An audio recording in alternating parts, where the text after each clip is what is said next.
खुलुमबाय बड'लेण्ड इंखं टेलिभिजन स्टुडिय'आव आं ललिता गयारी दिनै मोनाबिलिनि गाहाय रादाबफोराव दं। नारायणपुराव बिस गोनां प्रसाद जाना सा 60 सुबुङा देहा फाहामसालियाव। आसाम राइफला सानै आलफा उदांनि सोद्रोमा हमदों। चिराङाव संग्रा गेस सिलिन्डारनि गोसोम फालांगिनि हेंथायै अपारेशन। टुइटाराव हिमन्त आरो केजरीवालनि दावहा। गुलाम नबी आजादआ कंग्रेस नागारबाय।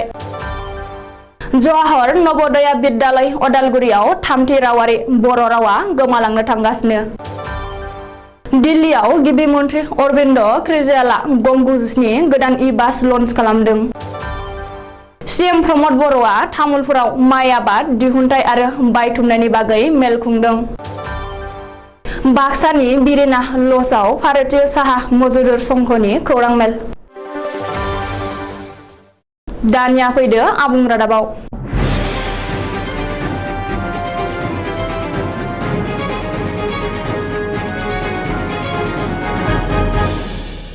नारायणपुर फानबारियाव फुजानि प्रसाद जाना सा 50निबो बांसिन सुबुंफ्रा देहा फाहामसालियाव थाहैनो गोनां जादों। मिथिनो हानाय बादिब्ला भाद्र दाननि नामनि प्रसाद जाना दरसे गामिनिनो गेदेर उन्दै गासै सा 60 सुबुङा जब्रायाव गोग्लैदों आरो देहा फाहामसालियाव थाहैनो गोनां जादों। बबेखानि जब्रायाव गोग्लैनाय सुबुंफ्रा प्रसादनि बुट जानायनि उनावनो खिलाय गोबालाय उदै सानाय खर' सानाय बायदि बायदि जानायनि अजद होयो आरो सासेनि उनाव सासे अजद होनायनि उनाव अजद होनायफोरखौ देहा फाहामसालियाव लांनाय जायो। बेबादिनो प्रसादनि बुट जानाय सा 60 सुबुंखौ नारायणपुर महात्मा गान्धी मडेल हस्पिटालाव थिसननाय गोनां जायो होननानै मिथिनो हादों। ओरैहाय देहा फाहामसालियाव फाहामथाय मोननायनि उनाव माखासेनि देहाया एसे गाहामै फैदोंब्लाबो न'आव फाहामथाय लानांगासिनो होननानैबो सुलुङाव फोरमायदों। मख'नो गोनांदि आसामाव बिस गोनां प्रसाद जाफ्लांनाय जब्रायाव गोग्लैनाय जाथाया दिनैनिल' गोदान बाथ्रा नङा। बिनि सिगां रायजोनि माखासे ओनसोलाव सम सम बेबायदि जाथाया जानाया सोराङाव फैयो आरो बिस गोनां प्रसाद जाना माखासे सुबुङा जिउ गोमाखांबाय। म्यानमाराव आलफा उदांनि सानै सोद्रोमा हमजादों। आसाम राइफला दिनै म्यानमारनि हाग्रायाव सानै आलफा उदांनि सोद्रोमाखौ हमदों। म्यानमाराव थानाय आलफा उदांनि केम्पनिफ्रायनो खारखोमाबोनाय समावनो आलफानि सानै सोद्रोमाया आसाम राइफलजों हमजादों। म्यानमाराव हमजानाय आलफा उदांनि सानै सोद्रोमाखौ लांखासिनि सुरजित मरान आरो मार्केरिटानि बिकास राजबंशी होननानै सिनायथिनो हानाय जादों।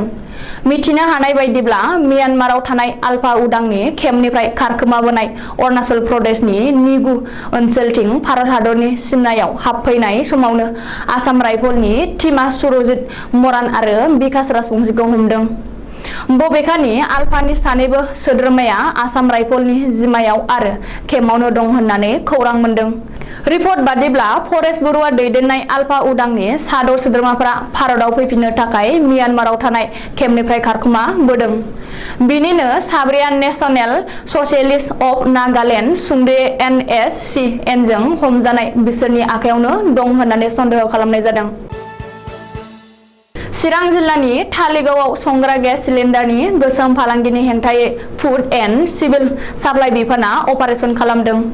मिथिनो हानाय बादिब्ला थालिगाव थानानि बेन्दोंआव थानाय हास्रावबारि बाजाराव संग्रा गेस सिलिन्डारनि गोसोम फालांगिरिनि हेंथायै फुड एन्ड सिभिल साप्लाइ बिफाना सिग्रोमनानै आयेन बेरेखायै थुबुर खालामना दोननाय गं 35 गेस सिलिन्डार प्रधान मन्त्रि उज्ज्वला आसनिनि लेखाजों लोगोसे 185 गां गेसनि लेखाफोरखौ बोखांनो हादों।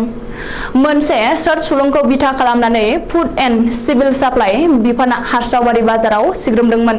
बबेखानि हास्रावबारि बाजारनि फालांगिरि नुरुल हकनि दखानाव आयेन बेरेखायै दोनखोमानानै दोननाय थासारियाव आबुं गेस थानाय गं 19 सिलिन्डार, गं 16 खालि सिलिन्डार आरो 185 गां गेस लेखाफोरखौ बोखांनो हादों होननानै सुलुङाव फोरमायदों। टुइटाराव दिल्लीनि गिबि मन्थ्रिनि आरो आसामनि गिबि मन्थ्रिनि दावहा। आसामाव लाथिख' रिजाल्ट होनाय फरायसालिफोरखौ बन्द खालामनो फोसावनायखौ लाना आसामनि गिबि मन्थ्रि डक्टर हिमन्त बिश्व शर्मा आरो दिल्लीनि गिबि मन्थ्रि अरविन्द केजरीवालनि दावहाया टुइटाराव सोलिगासिनो दं। मख'नो गोनांदि फरायसालि बन्द खालामनानै जेंनाया सुस्रांजाया। दा जों हादरनाङै माखासे फरायसालिफोर खुलिनो गोनां। फरायसालि बन्द खालामनायनि सोलाय फरायसालिफोरखौ दाफामनांगौ होननानै दिल्लीनि गिबि मन्थ्रि अरबिन्द केजरीवालआ टुइटाराव लिरदोंमोन। ओरैहाय नोंथाङा मोनसेबो आयदानि सायाव होमवर्क खालामाब्ला बानबुंथि होयो। सोलोंथाइ मन्थ्रि महरै आंनि मावबुग्लियाव दासिम गं 8610 गोदान फरायसालिफोर गायसनदों। थांनाय 7 बोसोराव दिल्ली सरकारा गं बेसेबां गोदान फरायसालिफोर जागायखो होननानै केजरीवालआ फिननाय होनानै हिमन्त बिश्व शर्माया टुइटाराव लिरदों। हिमन्तनि बे फिननाय होनायनि उनाव नोंथाङा गाज्रि मोनबाय। आंनि थांखिया नोंथांखौ गाज्रि मोनहोनाय नङामोन। जों गंसे हादरावनो थायो। जों सासेया सासेनिफ्राय सोलोंनो नांगौ, अब्लासो 1 नम्बर जागोन होननानै केजरीवालआ टुइटाराव लिरफिनदों। बबेखानि आं आसामाव थांगोन। माब्ला थांनो नांगौ खिन्था। नोंथाङा सोलोंथाइ बिथिङाव मोजां खामानि मावनायखौ आंनो दिन्थि। नोंथाङा दिल्लीयाव फै। आं आंनि मोजां खामानिफोरखौ दिन्थिगोन होननानैबो केजरीवालआ लिरदों। कंग्रेसनि गागि दैदेनगिरि गुलाम नबी आजादआ कंग्रेस नागारबाय। कंग्रेसनि सरासनस्रा सोद्रोमाफोरखौ नागारबाय कंग्रेसनि गागि दैदेनगिरि गुलाम नबी आजादआ। मिथिनो हानाय बायदिब्ला कंग्रेसनि आफादगिरि सनिया गान्धीनो गांबा बिलाइनि मासि एंगारनाय लाइजाम लिरहरनानै गुलाम नबी आजादआ कंग्रेस दोलो आरो दोलोनि सरासनस्रा सोद्रोमाफोरनिफ्राय बिबान नागारदों। मख'नो गोनांदि गोलाव समनिफ्रायनो कंग्रेसनि गोजौ दैदेनगिरिफोरनि सायाव खुद्रिनानै दङमोन गुलाम नबी आजादआ। गुलाम नबी आजादआ गावखौ अपियान समितिनि आफादगिरि थिसननायनि मोननैसो घन्टानि उननिफ्रायनो खुद्रिनानै दङमोन आरो बै समावनो बे बिबान नागारदोंमोन। बेखौबो मख'नो नांगोनदि कंग्रेसआ जम्मु काश्मीराव गुलाम नबी आजादनि दैदेननायाव बिधान सभा बिसायख'थि गेलेनो थाखाय कंग्रेसनि आफादगिरि सनिया गान्धीआ लुबैदोंमोन। बेनिखायनो बिखौ बिसायख'थि अपियान समितिनि आफादगिरि सायख'दोंमोन।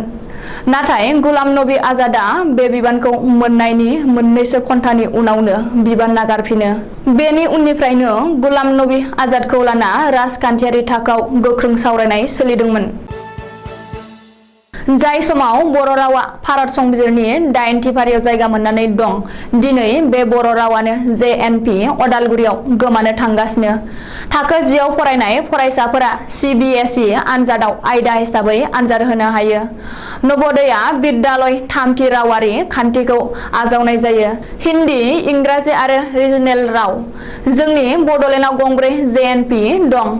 मोनफ्रोमावबो बर' रावखौ रिजनेल राव हिसाबै सोसननाय जादों। नाथाय JNP अदालगुरियाव बे मोनखानाय सुबिदाखौ खोमानानै लानो थांगासिनो दं। थामहिनबा दिथागिरिफोरखौ गियानाव सोना होनांगौनि गोनांथि जानानै फैदों।